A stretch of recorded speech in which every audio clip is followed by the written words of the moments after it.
સારસ ક્રેનની જે 2015માં 500ની આસપાસ જે સંખ્યા હતી, જે વધીને 2025માં આ સૌના સાથ સહકારથી 1400ની આસપાસ થઈ છે.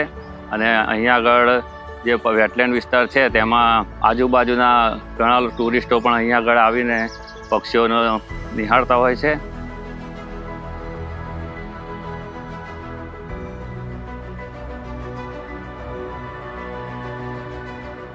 हमने कल देखा था इंस्टाग्राम पे, तो हम सिर्फ यहाँ पे व्यू करने के लिए आए थे, बर्ड्स के लिए, और वो अच्छा है, बहुत पीस है. એમાંથી એક સ્પીસીસ જેમ કે સારસ, તો સારસ બર્ડ એક ઉત્તર પ્રદેશ સિવાય ગુજરાતમાં એકમાત્ર ખેડા જિલ્લામાં જોવા મળતું સ્પીસીસ છે, જેના ઉપર સંરક્ષણ ગુજરાત સરકાર દ્વારા અલગ અલગ યોજનાઓ પણ ચાલી રહી છે આ પ્રોજેક્ટ માટે, અને પર્યટન સ્થળ તરીકે પર્યટનને સારું વિકસાવવામાં આવ્યું છે.